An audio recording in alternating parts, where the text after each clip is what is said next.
muchas gracias por estar aquí, por acompañarnos. Hoy es un placer para mí porque presento a un amigo de esta casa, como es Miguel Pedrero. Para aquellos que quizá no le conozcan, diremos que Miguel es periodista, es escritor, es redactor de la revista Año Cero, también es colaborador de los programas de radio La Rosa de los Vientos y Espacio en Blanco, de Miguel Blanco. Ha escrito pues cientos de artículos que han sido publicados en las revistas Enigmas, Año Cero, Más allá de la ciencia, y está muy cercano a los 20 libros que ha publicado ya. Está ya en los 18, por ahí 19. Bueno, verdaderamente es un trabajador incansable que siempre ha dedicado pues su interés en la investigación, pues no solamente de los temas que nosotros tratamos aquí en esta casa, sino también ha hablado mucho del tema de los ovnis, que como bien sabéis, la mayoría de los que estamos aquí nos interesa, porque dentro de la doctrina espírita, uno de los principios fundamentales, pues dice muy claramente que pensamos que existe la pluralidad de mundos, y como es así, pues lógicamente, si hablamos de extraterrestres, es que están fuera de este mundo. Bueno, pues el título de la conferencia de esta tarde es Descubriendo el más allá a través de la hipnosis. Está basado en una entrevista que realizó en Año Cero hace 2 meses aproximadamente con este señor que veis aquí en la portada. Muy interesante, porque nos habla del mundo espiritual, de las CCS, de las ECM, pues muy ampliamente. Y cuando tenemos opiniones relacionadas con los temas que nosotros tratamos, de personas que no son espiritistas, pues nos gusta mucho que surjan para que podamos constatar de que el camino del espiritismo está mucho en lo cierto y que las ciencias pues van siempre fortificando pues todo aquello que nosotros divulgamos. Miguel, te agradezco muchísimo porque sé que estás muy liado, que estás muy complicado, el que dediques un tiempo con nosotros, pero ya sabes que esta es tu casa, somos tus amigos y no te queda más remedio que complacernos de vez en cuando. Así que bueno, muchísimas gracias y adelante cuando quieras.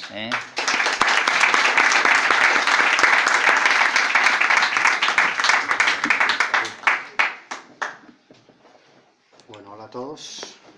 Muchas gracias por venir en un día tan frío. Vengo de Barcelona y hacía un tiempo estupendo. Aterrizo en Madrid y hace un frío tremendo. Yo soy gallego, pero siempre digo que soy un gallego del sur, porque no me gusta nada la lluvia y me encanta el calor. Bueno, muchas gracias a todos. Efectivamente, en primer lugar, dar las gracias a Juan Miguel y a todos los miembros de este grupo espírita. Para mí es un placer venir aquí a hablar de mis humildes investigaciones. Yo no soy espiritista, pero creo que muchos de los asuntos que trato de algún modo tocan con ciertos conceptos del espiritismo. Os voy a hablar de algunas cosas que si sois espiritistas probablemente ya sepáis, pero quizás algunas otras os sorprenderán. Yo no soy un tipo que tenga ninguna creencia en particular, sino que soy un periodista y yo creo que este tipo de temáticas, a veces tan extrañas, tan ambiguas que tratamos, como es el tema OVNI, las experiencias cercanas a la muerte, yo creo que este tipo de asuntos se pueden estudiar o se pueden tratar desde el punto de vista del periodismo exactamente igual que un... Sí. No te oyen. Ah, vale. ¿Ahora? ¿Mejor? Acóplatelo a tu manera. ¿Sí? ¿Mejor ahora? Vale. Decía que este tipo de temas tan extraños, aparentemente tan marginales, que cada vez lo son menos, y yo creo que son mucho más trascendentes que la mayoría de las cuestiones que se publican en los medios de comunicación, digo que desde un punto de vista periodístico yo creo que se pueden tratar exactamente igual que un caso de corrupción política o una investigación sobre cualquier tema, ¿no? Es decir, simplemente hacer periodismo, ¿no? y basarnos en las pruebas, en los indicios, que es lo que yo trato de hacer, a pesar, como digo, de que tratamos con asuntos que no tienen muy buena prensa, pero por fortuna cada vez tienen mejor prensa. Bueno, este señor que veis aquí es un buen amigo, he tenido la oportunidad de partir muchas veces con con él y tiene una historia muy interesante. Es médico, es el doctor Juan José López Martínez, es un cirujano especializado en medicina de urgencias y catástrofes. Trabajó 25 años en el servicio de urgencias de un hospital, el Hospital Santa María del Rosell, en Cartagena. Y es el primer médico en España al que una administración le permite o le concede el permiso para realizar regresiones hipnóticas, como una forma de tratar a sus pacientes, ¿no? Él recibió, como digo, el permiso de la administración para realizar este tipo de terapias. Él no tenía nada que ver con el mundo del misterio, con el espiritismo, ni siquiera había leído un libro de Raymond Moody.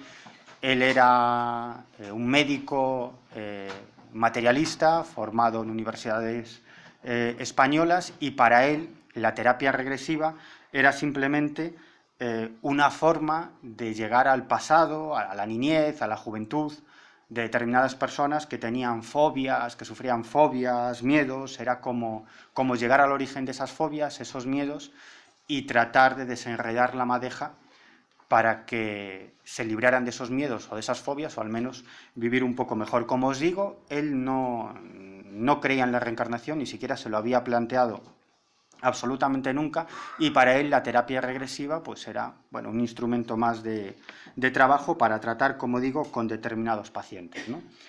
Y ya las primeras veces, en las primeras regresiones que hizo, se encontró con una serie de sorpresas.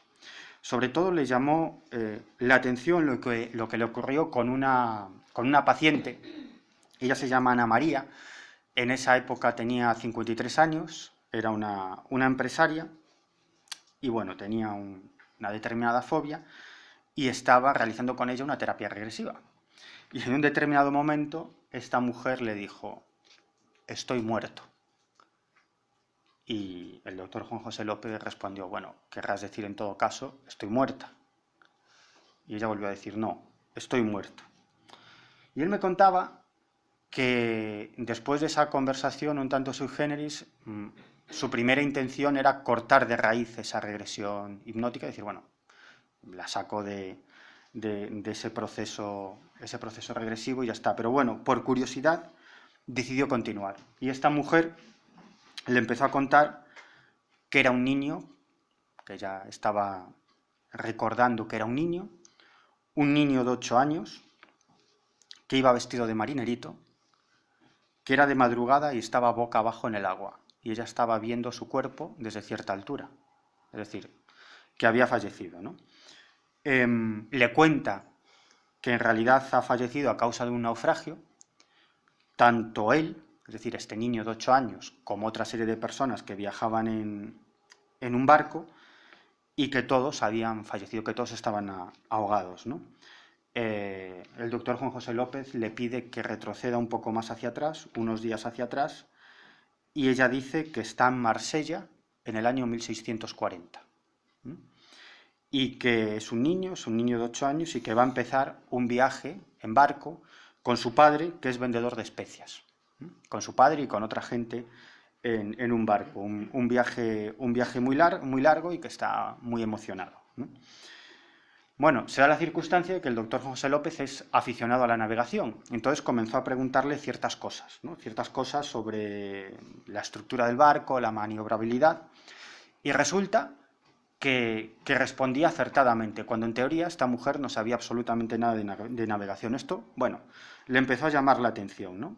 Pero en otro instante de ese proceso regresivo le pide a esta mujer que relate qué está escuchando, ¿no? Y ella dice que en ese momento está siendo testigo, ese niño de 8 años, de una conversación que tiene lugar en la cubierta del barco, entre su padre y otra persona. Y comienza a transcribir o a relatar esa conversación, ¿no? Y lo hace en un perfecto francés, cuando esta mujer no tenía ni la más remota idea de francés, nunca había estudiado francés, y aquello lo dejó muy flipado, ¿no? Y le dio que pensar. Y se empezó a plantear: caramba, a ver si esto de las vidas pasadas existe realmente, ¿no?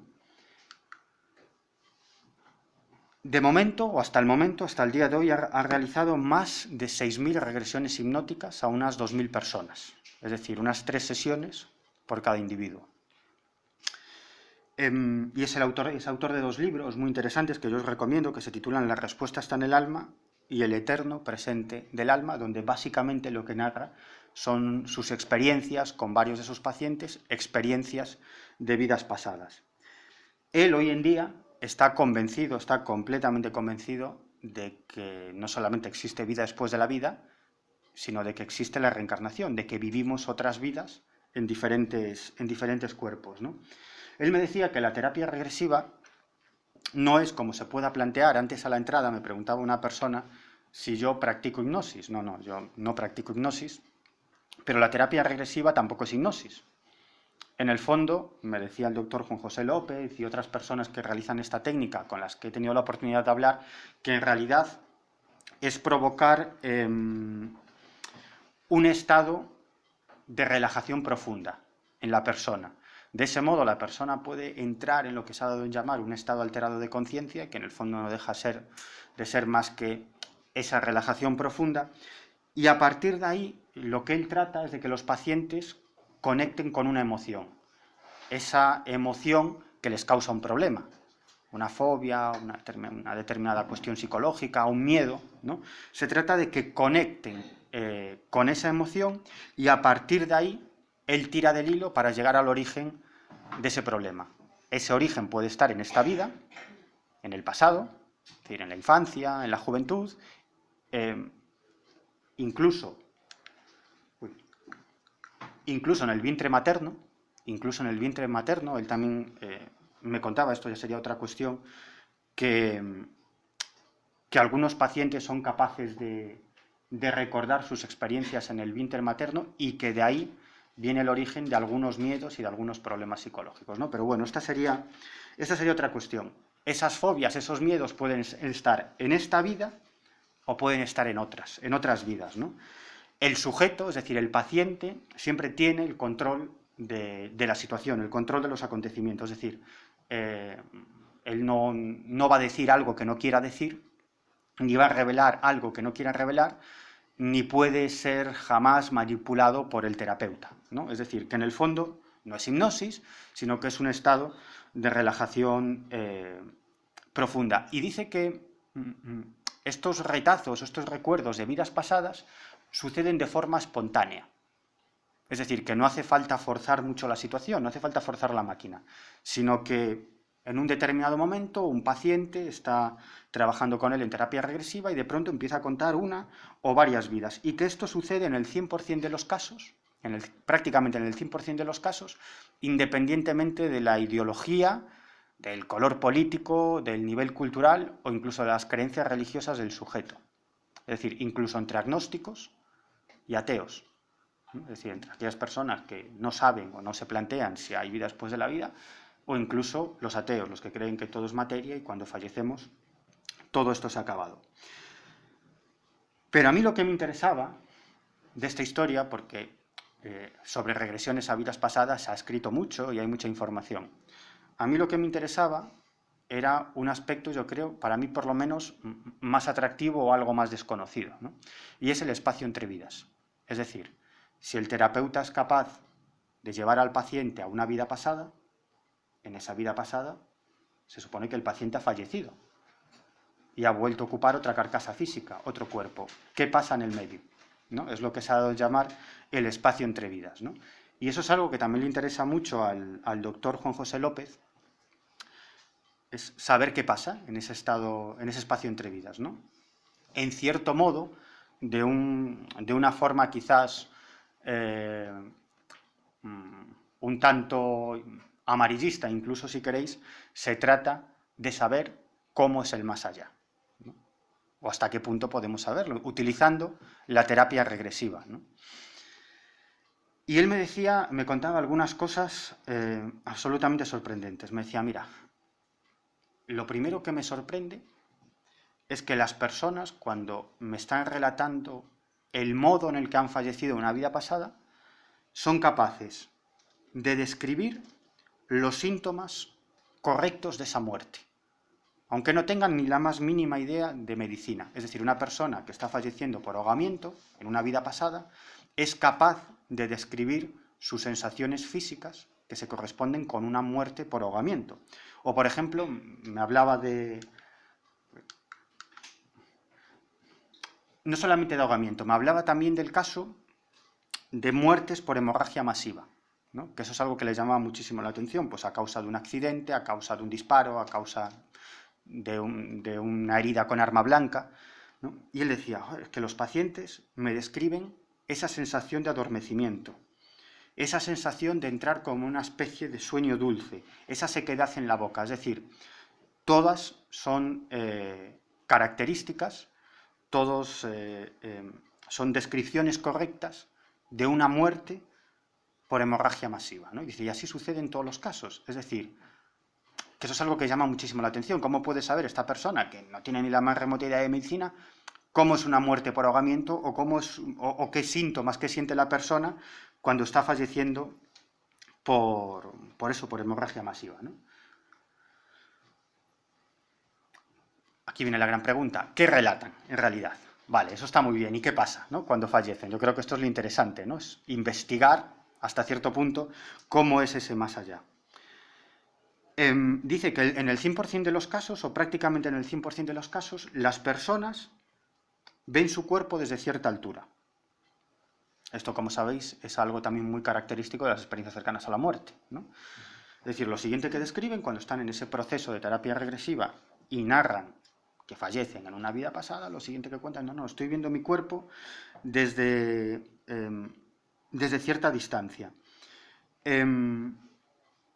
Incluso, y esto es una característica también muy común en las experiencias cercanas a la muerte, sienten un desapego total de su carcasa física.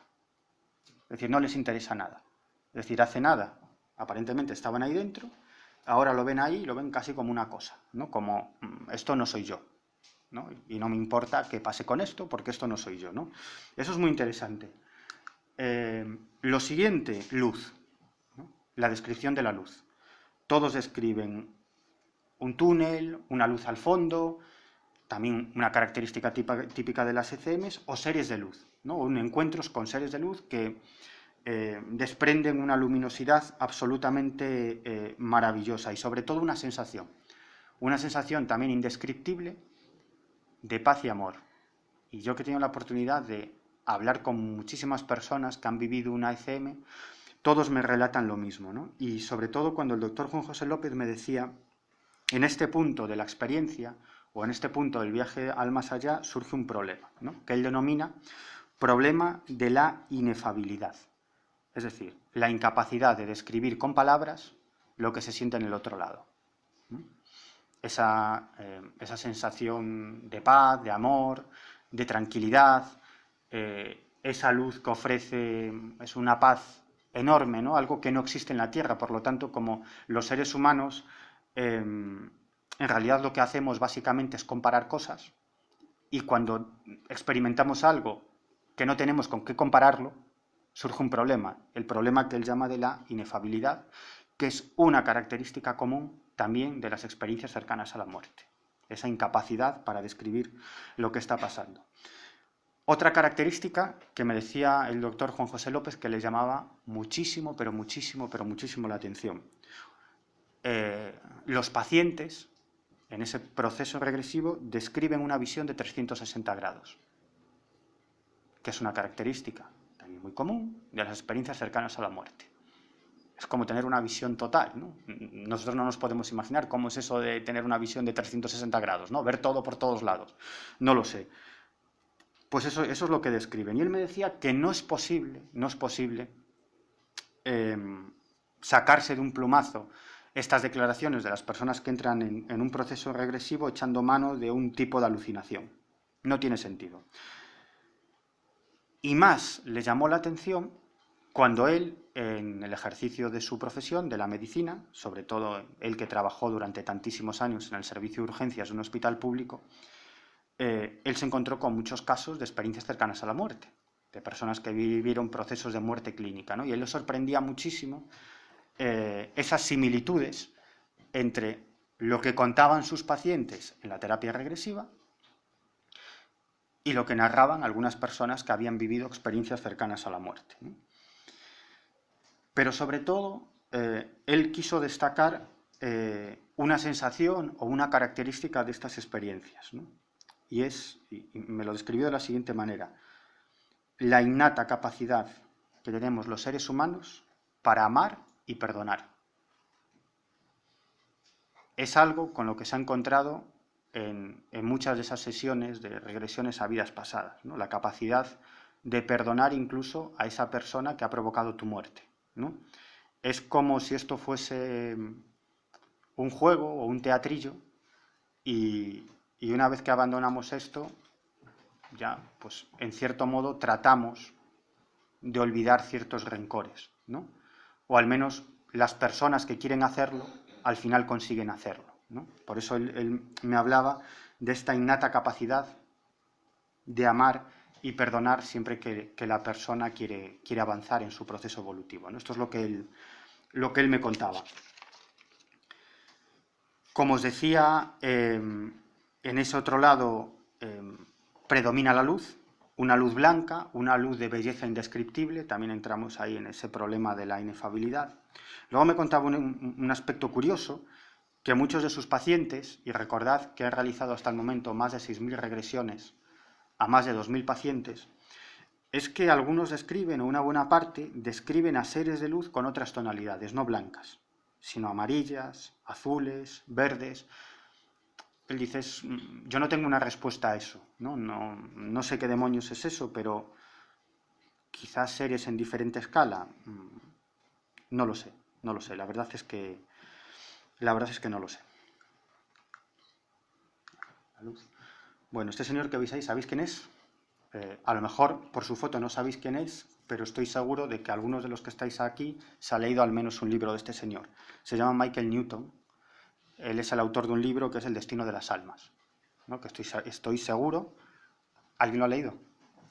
¿No? Pues debéis leerlo, ¿no? Debéis leerlo porque además de ser muy interesante, yo creo que vosotros que tenéis interés por el mundo del espiritismo os va a resultar fascinante.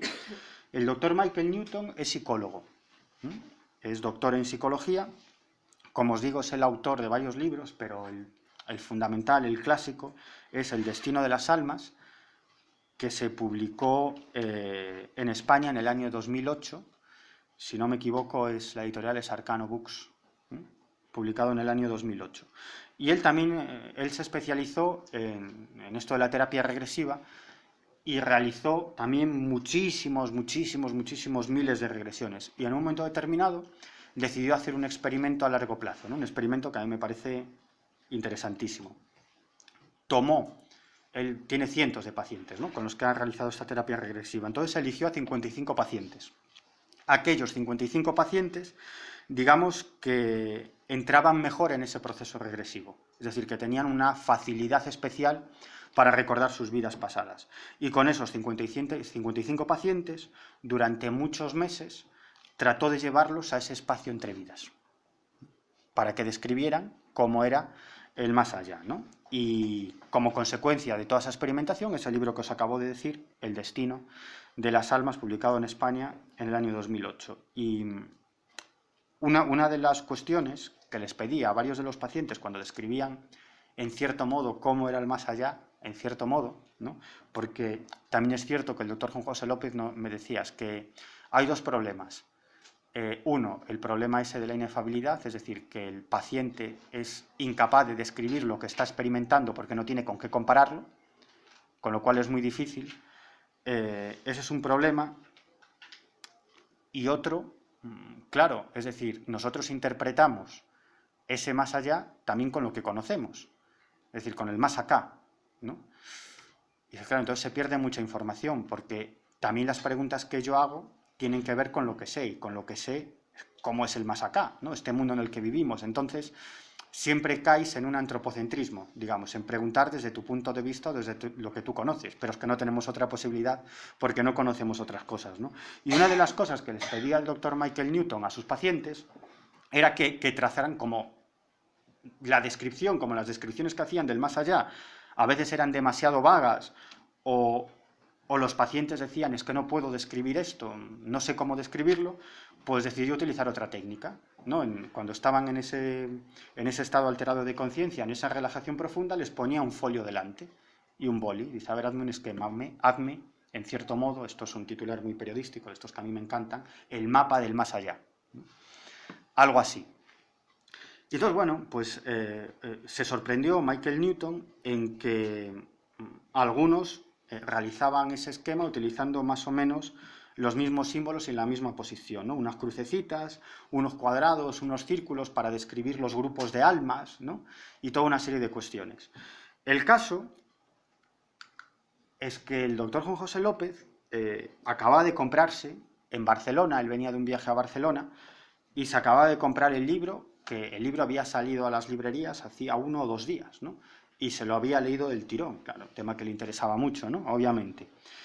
Y entonces, bueno, se leyó el libro y a la mañana siguiente o al día siguiente tenía un paciente al que le iba a realizar esta terapia regresiva, ¿no? Y se le ocurrió de golpe, es decir, en el momento, no fue algo premeditado, ¿no?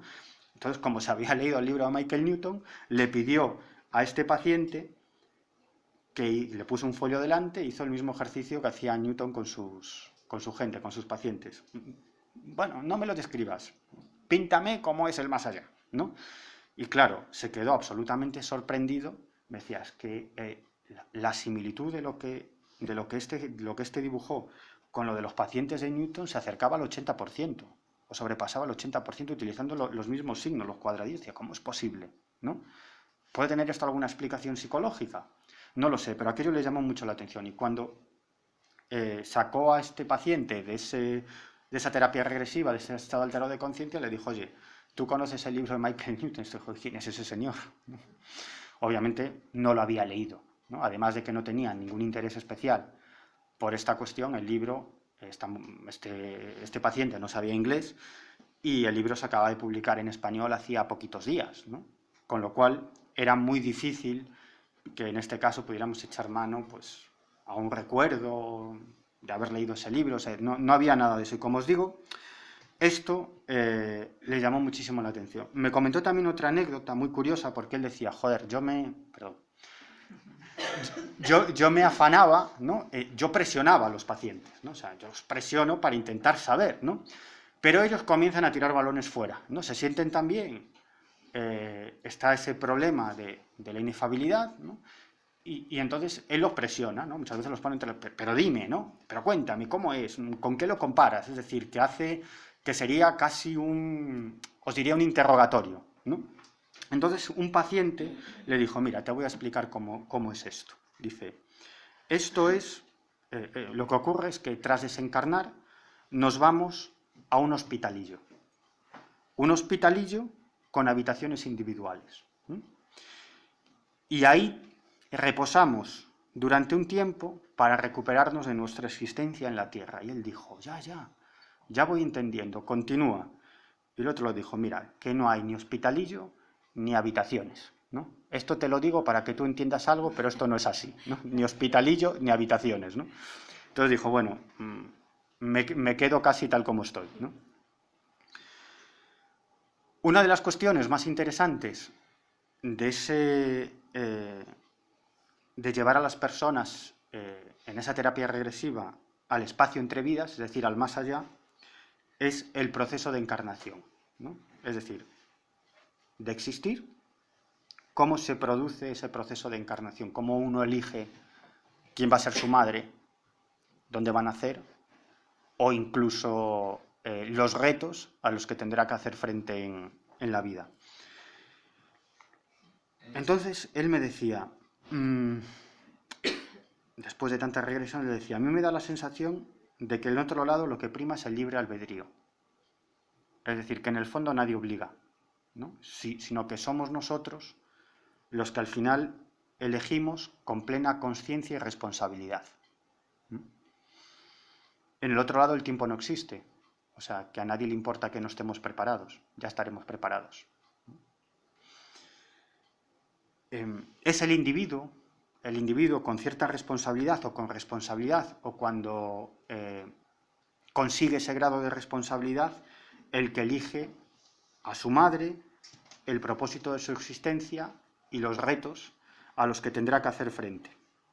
Luego me decía que algunos de los pacientes a los que llevaba este espacio entre vidas y le describían ese proceso de encarnación, le contaban que ellos se resistían a encarnar, porque estaban tan bien en el otro lado que no querían volver a este mundo material, ¿no? Y él me decía que estas personas conectaban con seres más elevados que les indicaban que debían encarnar, pero sin obligarles, simplemente haciéndoles ver la necesidad que tenían de vivir otra experiencia material, ¿no?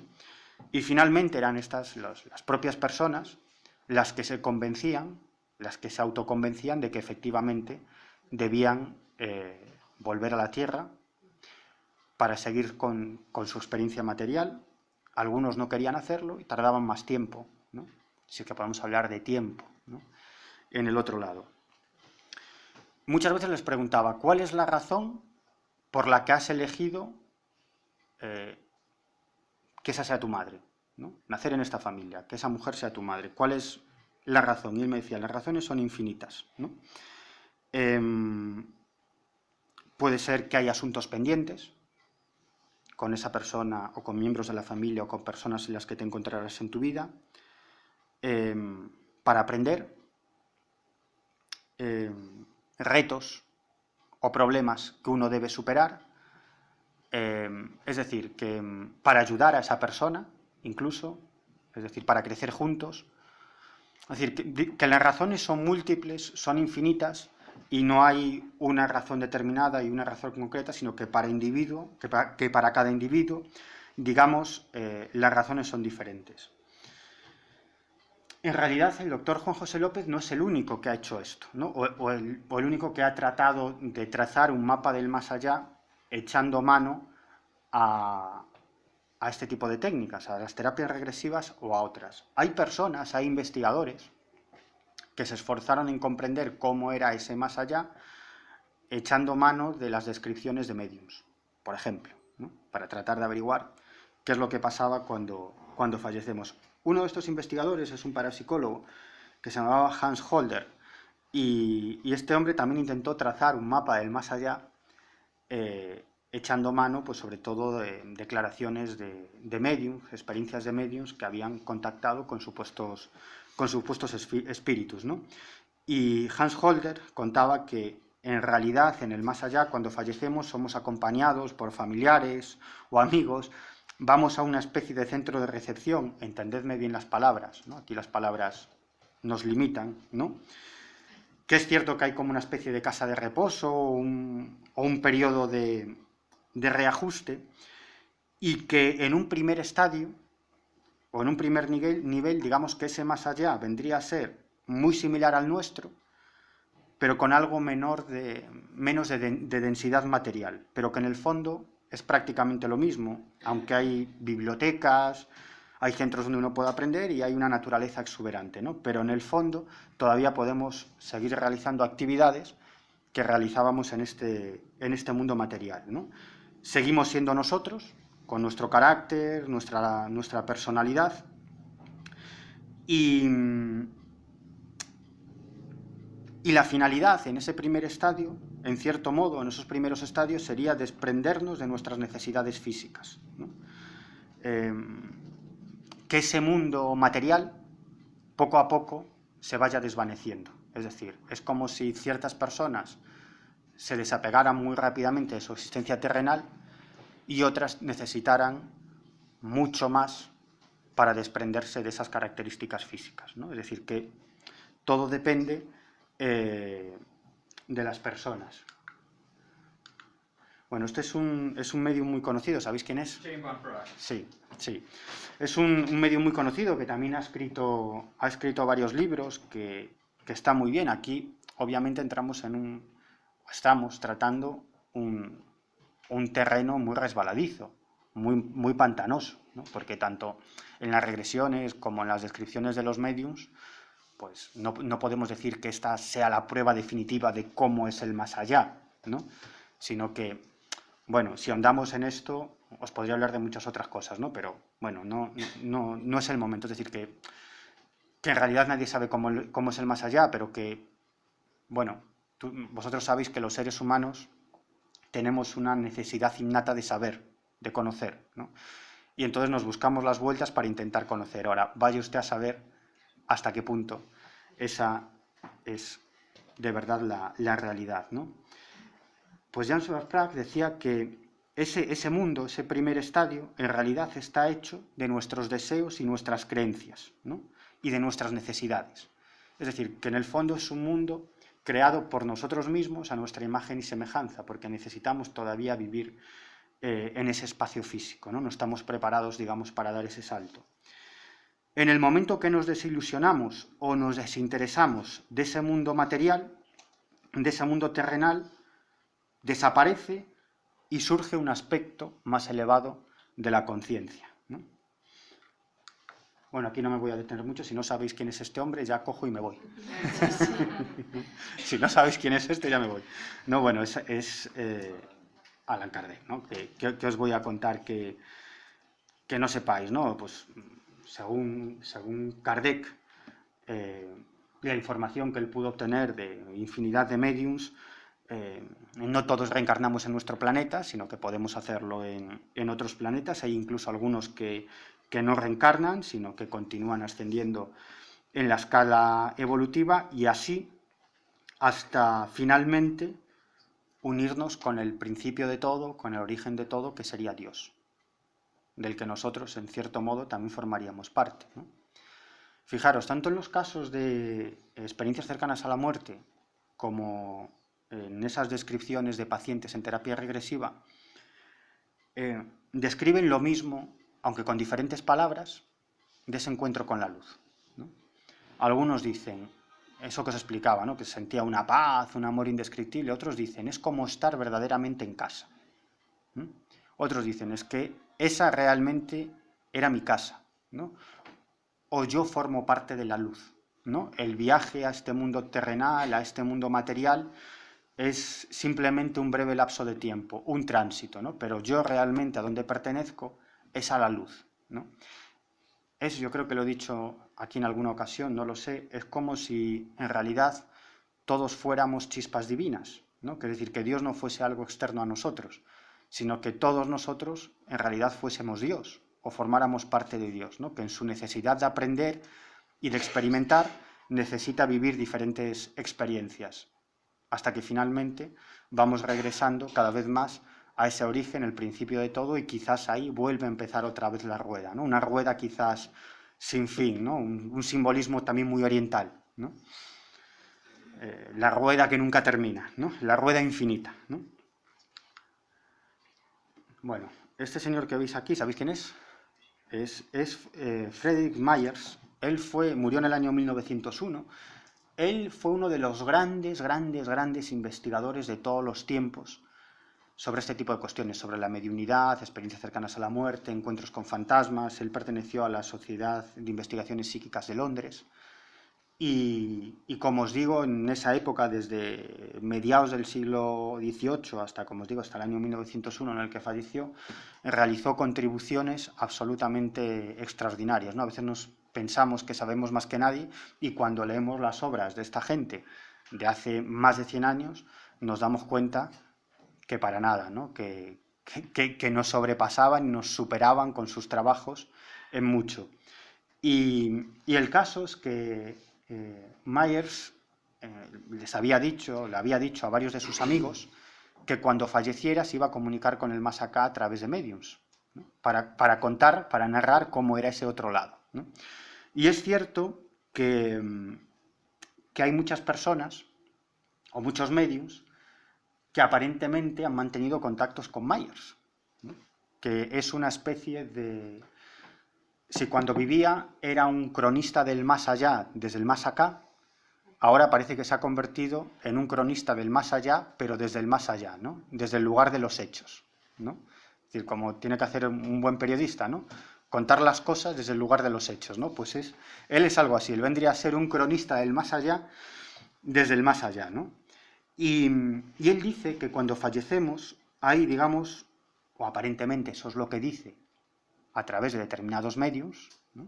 Aquí tenemos que ser muy cuidadosos, él habla de un espacio intermedio a donde van los recién fallecidos, ¿no? Es el plano de la ilusión, ¿no? Que en el fondo está muy en consonancia de lo que decía Van Praag o otros medios, ¿no? O lo que dice el doctor Juan José López, otras personas que realizan regresiones y llevan a los pacientes a ese espacio entre vidas, ¿no? Que ese nivel intermedio, en cierto modo, es el plano de la ilusión, ¿no? Es decir, que nosotros creamos nuestra realidad con nuestra conciencia. Bueno, podríamos llamarlo así, ¿no? Sí, podríamos llamarlo así. Luego habla de un plano del color, ¿no? Donde abandonamos dogmas políticos, dogmas religiosos, dogmas ideológicos, y es cuando empieza realmente la aventura, ¿no? Según Myers, nuestro proceso en el más allá fundamentalmente consiste en liberarnos de dogmas, ¿no? Que es algo muy complicado, porque por muy demócratas y muy considerados que seamos, en el fondo todos somos bastante dogmáticos, ¿no? Pero eso va en la propia persona, ¿no? Es decir, que tenemos una visión del mundo, tenemos una ideología, incluso política, ¿no? Un pensamiento determinado, y es muy difícil sacarnos de ahí porque ahí intervienen una serie de factores psicológicos, educativos, etcétera, etcétera, etcétera, ¿no? Bueno, esa sí sabéis quién es, ¿no?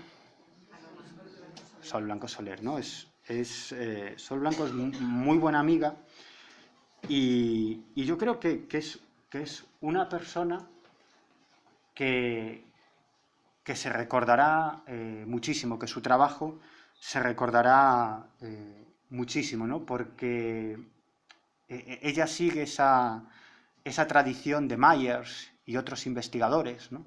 De ir al lugar de los hechos, entrevistar a las personas que han tenido una experiencia, permanecer noches en casas encantadas, intentar estudiar este tipo de fenómenos de la manera más racional y llegar a conclusiones, ¿no? Además de que es una persona estupenda y que, si la conocéis, transmite mucha alegría, ¿no? Siempre, mucha energía, mucha alegría. Ha hecho trabajos absolutamente increíbles. Hay un libro de ella que se llama Crónicas del Más Allá, que además fue un auténtico bestseller, y básicamente lo que hacía era recopilar el testimonio de médiums que narraban cómo era el más allá, ¿no? Y con todas esas informaciones, pues realizar ese mapa del otro lado.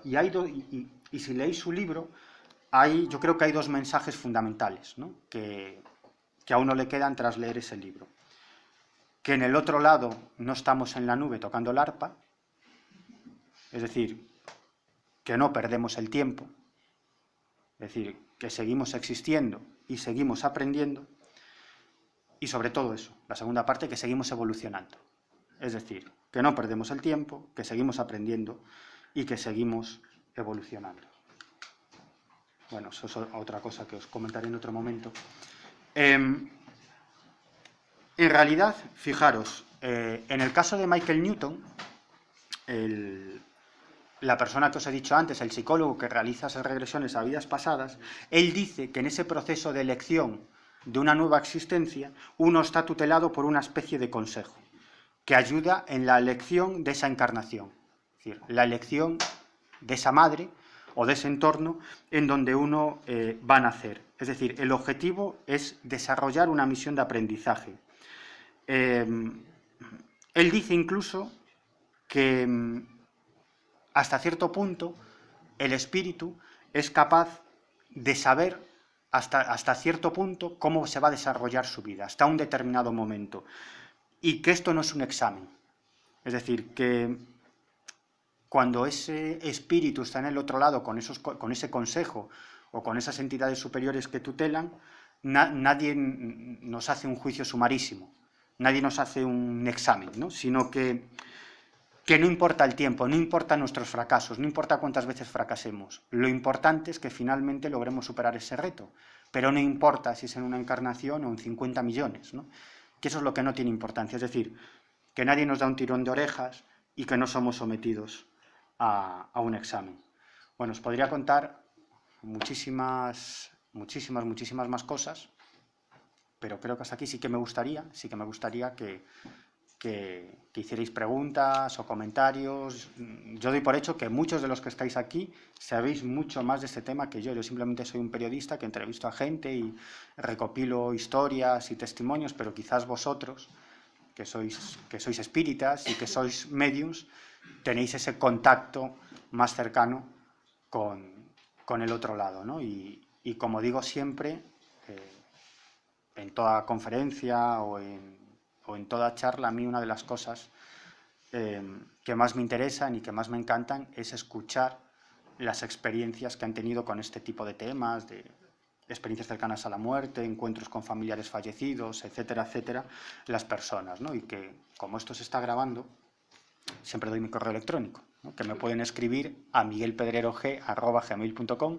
miguelpedrerog@gmail.com, contándome sus experiencias, y yo estaré encantado de charlar con ellos, de escuchar su historia y de ayudarles en la medida, siempre, de mis posibilidades. Y hasta aquí ahora me gustaría que preguntéis.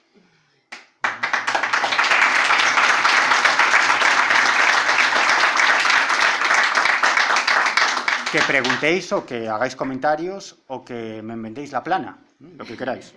Sí, una cosa. Sí. Que la gente que, digamos, esas personas que nos adjudican la siguiente vida, tal cual, yo he de decir, y creo que es verdad, a mis pruebas me remito propias, que es que vamos rotando un cierto número de personas.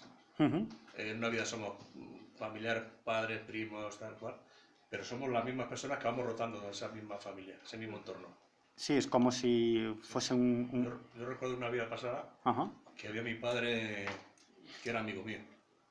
Claro. Era un amigo, era un miembro de una logia de esta tanto un poco ahora. Y Sí. ese hombre era compañero mío de eso que llaman ahora logia masónica. Y yo era un compañero de él. Y en esta vida era mi padre. Pues y le reconocí por los ojos. Los ojos no engañan. Pues eso es algo que cuenta también Michael Newton en sus libros, ¿no? De esas experiencias compartidas en varias vidas con las mismas, entre comillas, almas, ¿no? Es que daros cuenta de que estamos hablando de asuntos muy trascendentes y muy profundos, ¿no? Porque una pregunta que surge aquí es que tendríamos que entrar en tantas cuestiones, en qué es el cerebro, qué es la conciencia, quién soy yo, ¿no? Porque cuando fallezco y, digamos, mi espíritu, mi alma, mi conciencia, como queréis llamarlo, mi verdadero yo se libera, ¿qué es lo que se libera? ¿No? ¿Qué es lo que se libera? Sí, referente a eso del purgatorio que decíamos antes, sí, ciertamente personas que se tiran a lo mejor en este mundo 3 años, X años, 2 años, y están aferradas a este mundo. Sí, claro, sí, eso es algo que además que seguro vosotros me lo podéis explicar. Por lo tanto, no pueden pasar a la siguiente dimensión si están aferrados a esto. Claro. O bien porque tienen los familiares cerca que están preocupados por ellos. Sí, que no quieren irse, que hay una serie de cuestiones que le atan, digamos, ¿no? Que pueden ser de cariño a familiares o incluso pueden ser de odio, ¿no? O de... Bueno, no lo sé. Yo creo que todo eso recupera un poco la conciencia, ¿no? Que te muere ya, tienes otra visión de las cosas. Tengo un par de preguntas. Sí. De las experiencias que ha contado del doctor López. Y tú te crees que yo te las voy a poder responder, ¿no? Eso es fantástico. Estoy en broma, dime. La primera, porque supongo que su finalidad no era la que encontró. No. Entonces, en primer lugar, si llegó a tener contacto con algún paciente de esquizofrenia o no lo sé, ¿cómo relataría en una regresión hipnótica si desde la vida que tienen actualmente o son capaces de ver más allá de la realidad que ven ahora? Paciente con esquizofrenia, ¿no? Es una pregunta muy interesante. Yo puedo responder a eso. Pues vas a responder tú, porque no tengo ni la más remota idea. No lo sé, pero es una pregunta que le haré, fíjate. Hago la segunda. No te hacen regresiones si tienes trazos de esquizofrenia. No te las hacen. Directamente no te las hacen. Porque puedes ir a un sitio que no te esperas, a algo, un sitio oscuro y no podrías... Te enfrentas a un problema insalvable, digamos, no sé cómo explicarme. Y una segunda pregunta que quizá a lo mejor te pica la curiosidad y seguramente cuando explican que ven sus cuerpos o sus vidas, son siempre vidas humanas, ¿no? Entre comillas. Digo humanas porque según la percepción de los sentidos que tenemos, no podríamos llegar a explicar una vida, por ejemplo, en un plano dimensional distinto, que es a lo mejor cosas que se supone, o en otro mundo o planeta supuestamente, ¿no? Fíjate. Es curioso simplemente... Sí que las hay. Sí que hay casos de personas que relatan sus existencias aparentemente en otro planeta. No, pero digo que si a él, en el caso, te comentó algo. Pues la verdad es que es una pregunta que no le hice, pero creo recordar que en alguno de sus libros he leído algo sobre ese tema. Es decir, que sí, en el caso de Michael Newton sí, en el caso de otros terapeutas regresivos que han estudiado mucho el tema, sí se han encontrado con historias de este tipo, de personas que relatan su existencia aparentemente en otro planeta, ¿no? Pero, claro, esto sí que es muy difícil de comprobar, ¿no? Es producto de la imaginación del paciente, está relatando una experiencia real en otro planeta, no lo sé. ¿Cuál es la diferencia clara entre hipnosis y regresión? Bueno, en realidad, fíjate, tanto los hipnoterapeutas como las personas que utilizan esta terapia regresiva hay diferentes técnicas, ¿no? Pero fundamentalmente los terapeutas que utilizan la técnica de la regresión no hacen una hipnosis, sino la hipnosis en el fondo no deja de ser una relajación profunda, ¿no? Pero en la hipnosis hay un elemento característico más, ¿no? Y es que el hipnotizador trata de convencer a la persona que hipnotiza que él tiene poder sobre esa persona, en cierto modo. Es decir, es básicamente un ejercicio de inducción, de mostrar una personalidad, te diría incluso superior, incluso arrolladora. Es decir, se trata de que la persona que es hipnotizada se crea que esa persona tiene algún tipo de capacidad especial y tiene algún tipo de control sobre ella, que es mentira. Es como para dominar un poco, a través de sugestionar la mente, por ejemplo, para dejar de fumar o tal. La hipnosis es más sugestión y la terapia regresiva es más llevarte a un estado de relajación profunda. Ya va con ese fin, ¿no? Claro, claro. Es decir, son dos cuestiones diferentes. Cuando vosotros veis los espectáculos estos de hipnosis, en los que un tipo empieza a cacarear, eso es sugestión. Ahora, esto es discutible, pero la inmensa mayoría de los hipnotizadores, las personas que utilizan la hipnosis, tanto desde el punto de vista médico como desde el punto de vista del espectáculo, te dicen que en realidad la persona no hace algo que no quiera hacer. Es decir, que en esos espectáculos televisivos que veis, que uno empieza a hacer el pino, a hablar con voz de, yo qué sé, de perro o lo que sea, ¿no? Que en el fondo es hacer el payaso para que la gente se ría, en el fondo esa persona hace eso porque ese no es su límite.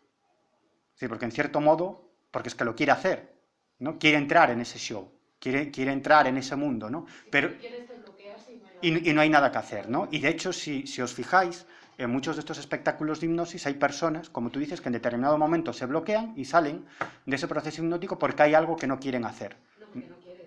Sí, claro, es decir, que tú puedes hacer, le pueden decir a uno, vale, no sé, ahora abres los ojos y estás desnudo, ¿no? Que es algo que se hace mucho, entonces el otro empieza, ¿no?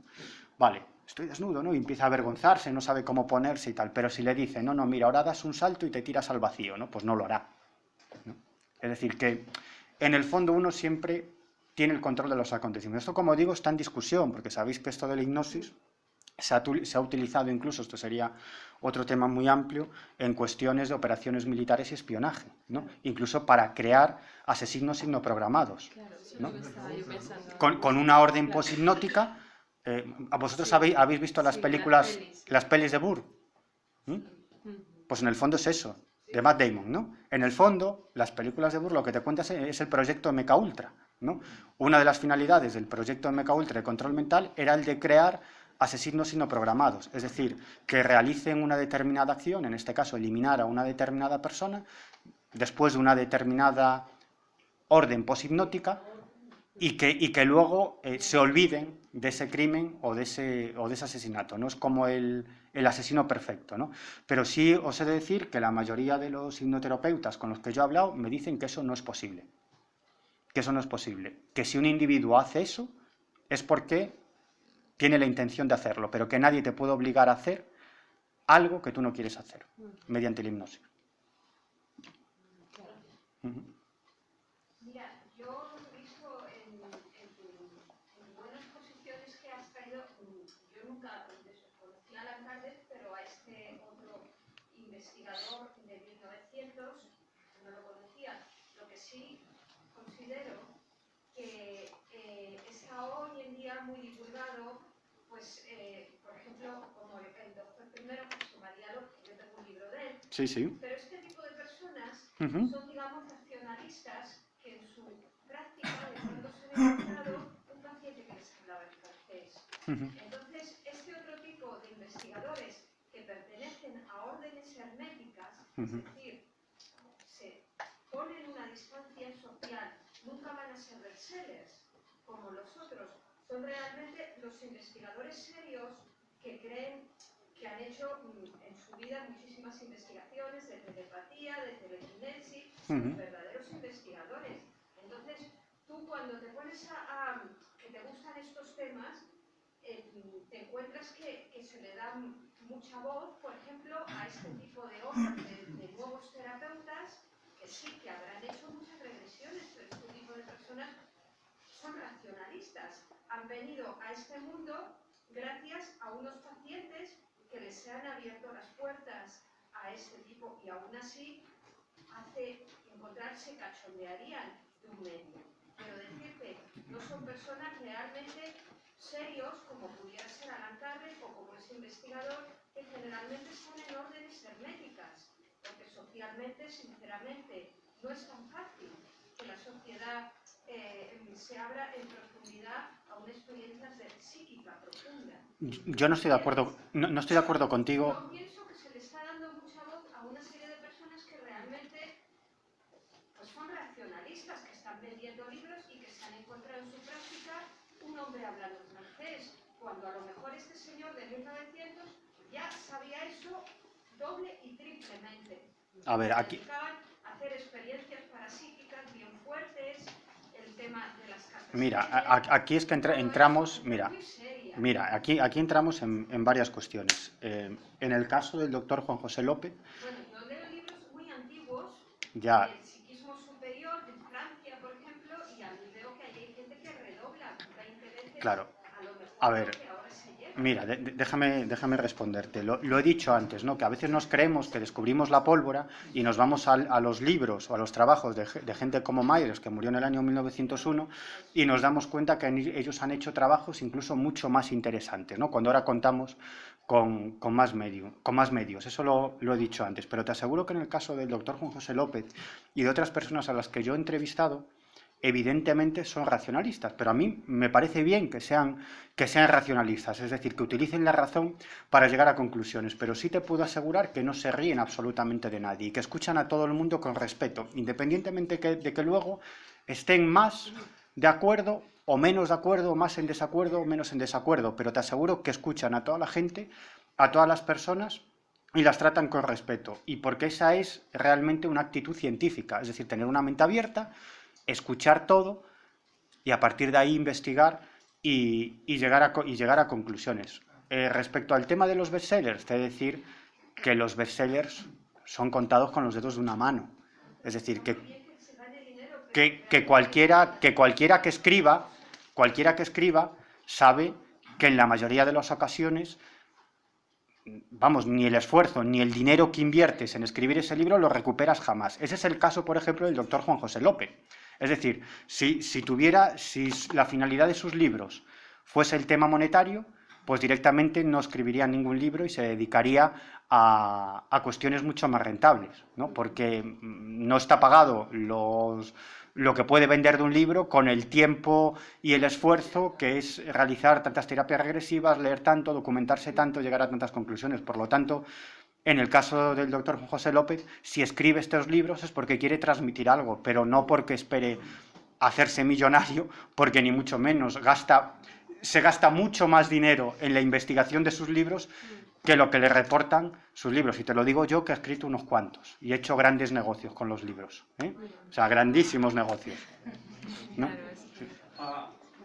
Sí, me ha interesado mucho algo que ha dicho recién sobre que un hipnotizado está en estudio ahora y está llegando a la conclusión que no va a hacer algo que no quiere hacer. Sin embargo, el MK Ultra, que quiere decir ultra control mental, ya empezó hace 60 años, sí, algo así, y ellos han trabajado muy profundamente en el inconsciente para provocar una acción asociativa reactiva, que ve a un símbolo, por ejemplo, y ahí ya él no tiene control de nada. Él simplemente recibe esa orden a través de una voz, o una voz que ya está preprogramada, y va y puede matar a un presidente, o a John Lennon, para decir una cosa. No sé si, supongo que conocerás el libro que se llama El candidato de Manchuria. Sí, el candidato manchuriano, sí. Él estaba hablando de eso, y no era un novelista cualquiera, él se basaba en investigaciones y en información que él tenía. Y aparentemente los que están en el control, bajo ese control, no tiene nada que ver con un espectáculo de televisión que hacen el perro o el gallo o lo que sea. Es una cuestión mucho más profunda, mucho más, y sí, aparentemente no tienen, es decir, no hacen lo que no quieren hacer, o lo que no hacen lo que lo han programado para hacer. No tiene control, ni de control, no tiene, digamos, conciencia, no tiene voluntad. Ella es un robot durante ese tiempo. Y si tú has visto las entrevistas que han hecho Michael Chapman, o sea, hay dos que son reveladoras, porque realmente está contando algo que podía ser una experiencia, evidentemente, de control ultramental. Mira, esta cuestión es muy importante. Yo estoy seguro que ahora mismo, en este preciso instante, se están llevando a cabo proyectos por parte de los servicios de inteligencia cuya finalidad es precisamente romper la mente de los individuos y controlar la mente de los individuos. Pero esto incluso ya ha trascendido el ámbito de la experimentación con una o varias personas, sino que esto ya se hace de forma masiva, ¿no? Es una cosa que se ha dado en llamar ahora el neuromarketing, ¿no?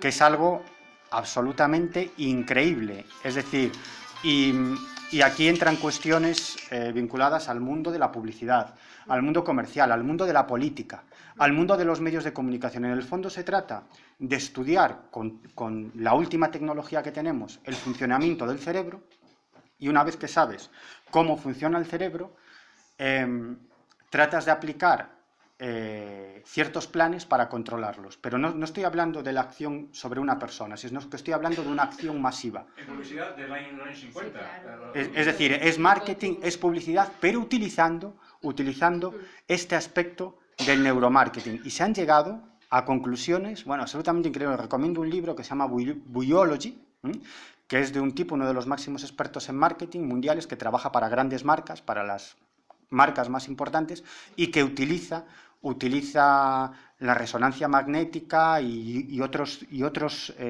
tecnologías del estudio del cerebro para tratar de averiguar cómo funciona el cerebro y vendernos ciertos productos. Pero si se puede utilizar para vendernos ciertos productos, se puede utilizar para vendernos una determinada ideología, para vendernos una determinada opción política, etcétera, etcétera. Y el neuromarketing hoy en día está ahí arriba, es decir, que lo utilizan los partidos políticos, lo utilizan las multinacionales, lo utilizan los gobiernos, es decir, y cada vez va a avanzar más el neuromarketing. Y a mí lo que me parece absolutamente terrible es que es algo ante lo que no tenemos defensa, porque nosotros funcionamos así, porque somos una entidad biológica con un cerebro determinado y el cerebro funciona así.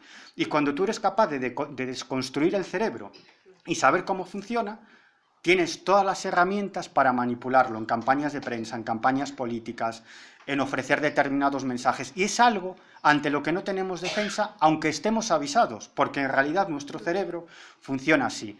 Es decir, que del proyecto MK Ultra, que es alucinante y sobre el que se han desclasificado, el propio gobierno de los Estados Unidos ha desclasificado miles y miles y miles de documentos, y en el MK Ultra se jugaban con la hipnosis, pero también con el uso de drogas, con la capacidad de forzar el físico y la mente de una persona para ver cómo le podías romper su mente y luego reconstruirla, ¿no? Es decir, se hicieron todo tipo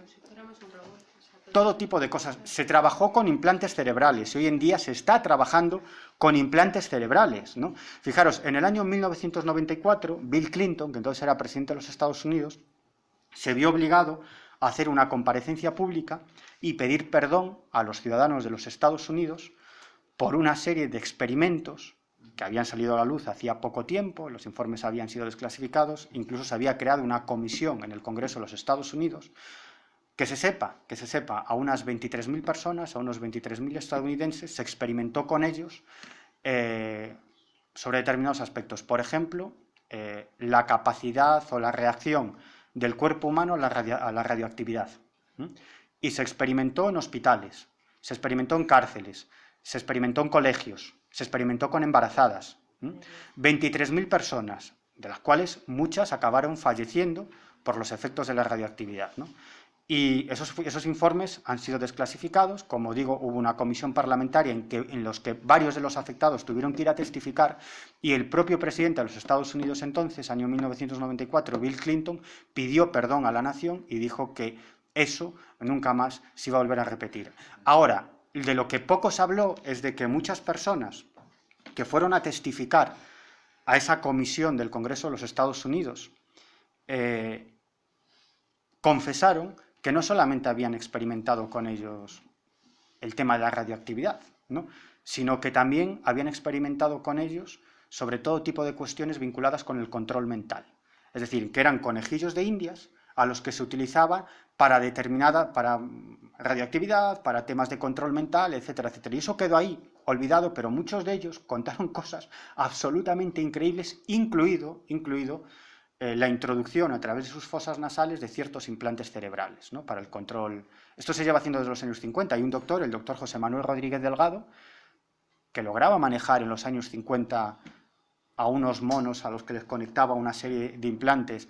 Y estamos hablando de los años 50, ¿no? Es decir, fijaros, estamos en el año 2017. Con lo que ha avanzado la tecnología, hoy en día se están haciendo cosas increíbles. Y el neuromarketing es algo ante lo que no tenemos respuesta, no tenemos defensa. Sí tenemos defensa, o sea, me vais a perdonar. O yo por lo menos lo siento así. El silencio y esa conexión con la fuente, que todos los que estamos aquí sabemos que existe, para poder conectar con ella tenemos que estar en silencio y mirar hacia adentro y sentir nuestra alma. ¿Con qué juega la sociedad hoy en día? Con la rapidez, con la estimulación. Bajo los estímulos rápidos, ¿por qué tanto estrés? ¿Por qué tanta hiperactividad? Porque lo que falta aquí es el silencio y la quietud, ¿vale? Que es lo que es nuestra defensa contra que nos puedan manipular a nivel de ideologías, de consumismo, capitalismo. Entonces, ¿cuál es nuestro fuerte? El frenar. En el momento que tú frenas y te encuentras y conectas con lo que tú eres, no te manipula nadie. Te tienen que meter un implante en la cabeza. Pero si no, no te manipulan. Tienes que ir tú a ponértelo o te tienen que dormir para llevarte. Pero no te manipulan y dejas de consumir, y dejas de preocuparte por tu físico, y dejas de preocuparte de si estás solo, o dejas de tener miedo a la muerte, o sea, y vives sin miedo. Y dejamos de ser... Otra cosa que decir yo. ¿Cuánto conoces así? Muy de acuerdo. ¿Cuánto conoces que practiquen eso? Yo estoy trabajando en eso, en frenar a la gente y en conectarles con ellos mismos, que somos una chispa divina. Y cuando conectas con esa chispa no te manipula nada. Porque Sí, eres pero Dios. yo conocía a un amigo que he tenido hace muchos años cuando lo veo, que decía que le gustaba experimentar con la televisión. Que con la televisión Hay que quitar la tele de los hogares, lo primero. Para combatir al enemigo hay que primero reconocer al enemigo. Sí, hay que reconocerlo. Si huyes no lo vas a reconocer. Pero hay que saberlo utilizar. Este chico decía, ponía la publicidad y le quitaba la voz. Entonces analizaba lo que estaban metiendo. Pero claro, el cerebro no es capaz de analizar lo que ve y lo que oye a la vez. No estamos capacitados. Es así. Entonces nos entra por aquí y nos entra por aquí. Y estamos en defensa. ¿Tú quieres preguntar? Y este lo que hizo es el experimento ese. El tema de la vida después de la vida realmente es un tema que me resulta muy interesante. Nada, sí, era muy interesante lo que estáis contando. Realmente un poco vivimos inmersos en una tradición judeo-cristiana, ¿no? Que nos dice un poco que los malos van al infierno y los buenos van al cielo. También conozco que hay algunos casos en la CCM, que hay experiencias o vivencias que no son tan agradables. Muchas de ellas están relacionadas, por ejemplo, con gente que interrumpió voluntariamente su vida, que se suicidó, por ejemplo. Esto puede estar relacionado quizás con el hecho de que no hayan cumplido esa misión que ellos mismos eligieron y no realizaron en la tierra. Esa es una de las preguntas. La segunda pregunta es, estuvimos hablando de que las almas, una vez que migran al otro estado, pasan un tiempo en esta clínica de la que hablabas, en la que siguen teniendo todavía parte de su personalidad, y que luego la irían perdiendo y se juntarían al todo, ¿no? Eso quiere decir que, sobre todo para los que son mediums, solamente se puede contactar con las personas que todavía están en esa etapa, que todavía tienen una personalidad marcada, que todavía siguen manteniendo, digamos, un hilo con la Tierra. Quiere decir que entonces no podríamos llegar a contactar más con esas personas que en algún momento se unieron al todo. Quiere decir que siempre estaríamos hablando con un espíritu, digamos, que no habría llegado a la plenitud. ¿Sabes lo que te digo? Que todavía tiene vínculos muy fuertes con su vida terrenal. Son preguntas más para un medium que para un periodista, realmente. No lo sé, no lo sé. Bueno, se están planteando una serie de cosas que a mí me sorprenden, desde luego. Vamos a ver. La información que tú nos has dado, en gran parte correcta, que dice que las personas, cuando pasan al otro lado de la vida, encuentran una luz muy tranquilizadora, un amor indescriptible, una paz, ¿qué tal? Bueno, pues eso así es, creo que es cierto. Pero también, cuando pasamos al otro lado de la vida, las personas que no nos hemos comportado bien en la tierra, no hay nada que se le parezca a eso. Es totalmente lo contrario. Es un infierno, ese es el verdadero infierno. Es un infierno. Así, allí te esperan tus antiguos enemigos para ajustarte las cuentas. Incluso estando aquí en la tierra, cuando te falta poco tiempo para morir, vienen a ajustarte las cuentas. Y eso lo he vivido yo, no solamente en este centro, sino fuera del centro también. Conozco personas que han venido a ajustarles las cuentas. Bien, o sea que las cosas no son tan fáciles como las han planteado esta gente que se ha dedicado a investigar. Eso por un lado. Por otro lado, lo que decía este señor, que cuando pasamos al otro lado de la vida nos convertimos en el todo, o sea, nos hundimos en el todo. Eso no es verdad. El individuo tiene una personalidad y esa personalidad va hasta el infinito. O sea, somos espíritus no solamente individuales, sino libres, como decías, pero individuales. Y esa individualidad la mantenemos eternamente. La única cuestión es que en la medida que vamos evolucionando, vamos progresando y nuestra vida va siendo mejor, evidentemente. Pero que la vida en el otro lado es un paseo de rosas, sí y no. Bueno, eso es la mala conciencia. Bueno, ¿Tú crees que supuestamente la evolución en una posterior reencarnación te daría una vida a mí... ¿Por qué tiene que ser mejor? ¿Por qué no puede ser más dura?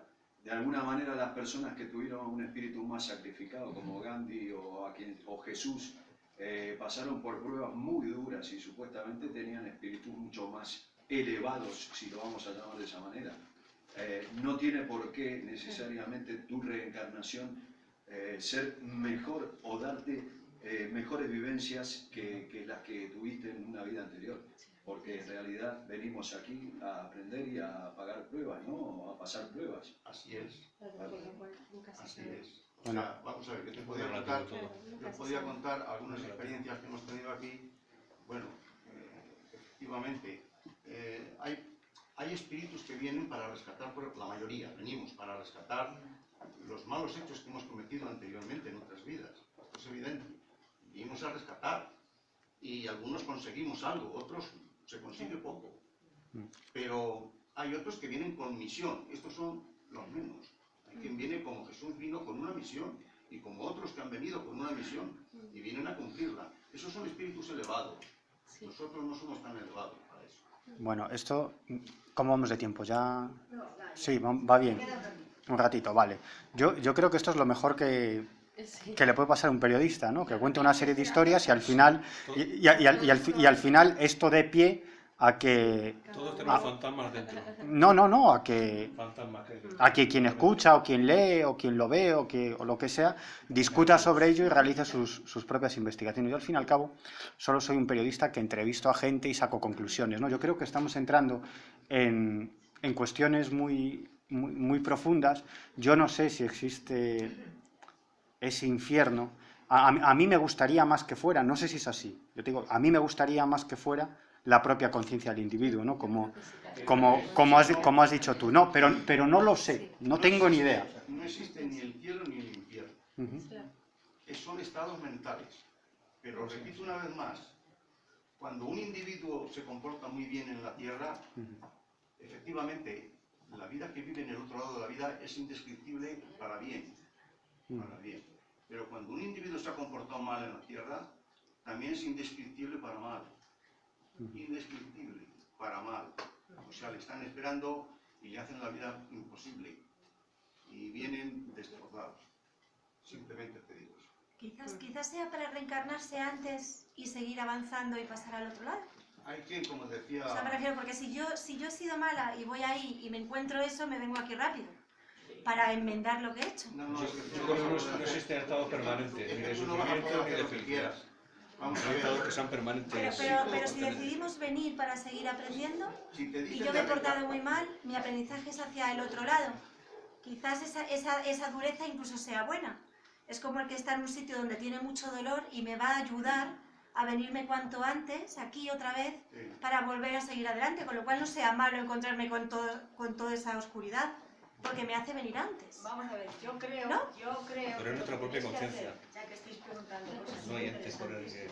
Veniros los jueves. Claro. Los jueves tenemos cursos para aclararos todos estos claro. temas. Pero dime una cosa, Miguel. Sí. Después de tantas entrevistas que has hecho a tanta gente tan importante, que a mí me parecen fenomenal porque hacen que despierten. ¿Tú has aprendido algo? ¿Te ha gustado lo que te han dicho o no te lo crees? Cuéntanos algo de eso, venga. A ver, yo lo he dicho al principio, yo no milito en ninguna corriente religiosa o en ninguna corriente espiritual, o no soy tampoco alguien de fe, no me muevo por la fe, aunque respeto mucho a las personas de fe, y no quiere decir que yo esté más en lo cierto que las personas que tienen fe, no lo creo, ¿no? Solo que yo no me muevo por la fe, sino que trato de hacer un ejercicio, a lo mejor en balde, que consiste en tratar este tipo de temas tan profundos y tan fascinantes como se puede tratar cualquier reportaje periodístico sobre cualquier otra cuestión, ¿no? Yo me lo planteo así. Ahora bien, yo no creo en la objetividad. Yo no creo que nadie que escriba o que dirija un programa de radio, de televisión, o escriba un libro o un artículo, sea objetivo, ¿no? Yo creo que muchas veces esa pretendida objetividad lo que esconde es una enorme subjetividad, ¿no? Pero es una subjetividad oculta, ¿no? Entonces, yo prefiero a la gente que marca su subjetividad, decir, mira, yo pienso esto y luego vosotros opináis lo que os dé la gana. Yo estoy convencido de que existe vida después de la vida, de que es posible el contacto entre el otro lado y este. Pero no lo sé porque yo sea medium, que no lo soy. no lo sé porque yo haya tenido alguna experiencia con un familiar fallecido, haya visto un espíritu, haya mantenido un contacto, que nunca jamás lo he mantenido. Lo sé, si queréis, por terceras personas. Es decir, porque he hablado con tantísimas personas que han experimentado este tipo de hechos. Personas normales y corrientes, es decir, que no tienen ninguna vinculación con este tipo de historias. Y te relatan exactamente el mismo fenómeno, con las mismas características, de una forma tan rica en detalles y tan concreta, que uno dice, caray, ¿no? Esto es imaginación, pero si es imaginación, porque todos describen lo mismo, la misma sensación, la forma en la que se aparece esa entidad espiritual, la misma forma en la que se desmaterializa. Es decir, ¿por qué es todo tan similar, ¿no? Y luego, otra cosa que a mí me convence mucho es, en muchos de estos contactos, la falta de trascendencia. Es decir, que no vienen para decirte, para darte un mensaje enormemente profundo, sino a veces para decirte, oye, tienes que estar más atenta a lo que hace tu hija, que se te está subiendo las barbas. O te dicen, ese papel que andéis buscando está en el cajón cuando llevasteis los papeles allí no sé qué. Es decir, que son cosas a veces muy mundanas. Yo me acuerdo un caso en el que se le aparece el suegro fallecido a una persona, a un hombre, y lo primero que le dice es, eres un calzonazos. ¿No? Y le dice, oye, que mi hija tiene mucho carácter, si en alguna ocasión algo no te apetece, pues dile que no. Dice, porque al final, si siempre le dices que sí, las cosas van a ir mal. Oye, dice, si no te apetece, pues no vayas, ¿no? Alguna vez, aunque sea, ¿no? Bueno, no sé si esto es políticamente correcto decirlo, no lo sé.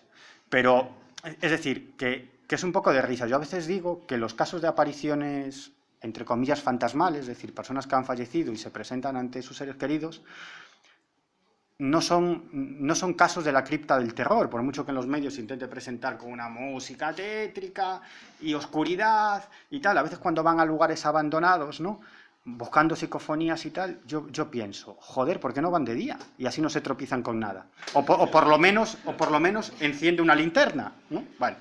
Pero es esta cosa. Pero yo digo que no son de la cripta del terror, son del Club de la Comedia. Es que la inmensa mayoría son del Club de la Comedia. Otro caso, que se presenta una mujer ya mayor, se le presenta al padre, ¿no? El padre fallecido ya hacía mucho tiempo, ¿no?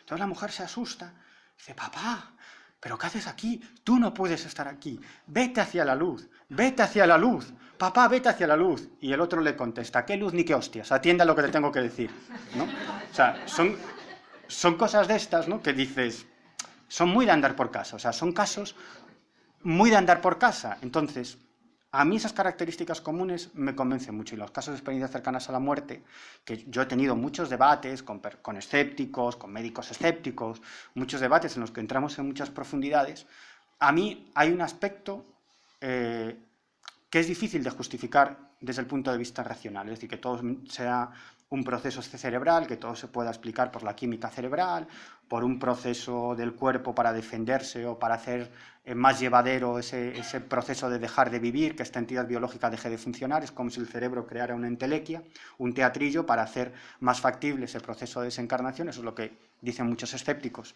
Pero a mí hay un elemento que para mí es muy difícil justificar desde ese punto de vista, y son aquellos casos en los que los individuos relatan circunstancias que están ocurriendo, por ejemplo, en una sala de operaciones, o incluso salen de esa sala de operaciones y son capaces de describir lo que en ese momento está pasando en otras estancias del hospital o en otro lugar de esa ciudad o en otra ciudad, ¿no?, porque viajan, digamos, en espíritu. Y hay casos recopilados por científicos de primera categoría, publicados en revistas científicas de primer nivel, que son muy difíciles de explicar desde un punto de vista puramente psiquiátrico o psicológico. Desde mi punto de vista, las ECMs y toda otra serie de experiencias, sin entrar a lo mejor en muchas honduras, desde mi punto de vista, indican que la conciencia es no local, que es algo que se está estudiando hoy desde el punto de vista científico, ¿no? Es decir, ¿la mente está en el cerebro? Pues probablemente no. La mente o la conciencia sea algo diferente del cerebro. Por lo tanto, cuando este montón de carne y de huesos deja de existir, de algún modo, nuestra conciencia, nuestro auténtico yo, alma, espíritu, como lo queréis llamar, continúa viviendo. Yo estoy convencido de ello. Contesto a tu pregunta sin más circunloquios. No por la fe, sino por la fuerza de la razón. Además, si fuera un proceso ya establecido en el cerebro para hacernos el tránsito más llevadero, el tránsito hacia la nada, o sea, eso ya revela una inteligencia. Es decir, ¿quién puso ese mecanismo ahí? ¿Por qué está ese mecanismo ahí? Ya sería, digamos, casi de ciencia ficción, o directamente. Sí, sí. O sea, ¿por qué está ese ahí? Si es que está, claro. Si es que es esa. Si es que es esa la explicación, que yo creo que no. Yo también. Que hay mucho más. Bueno, ¿os ha gustado? Sí, sí, muy bien.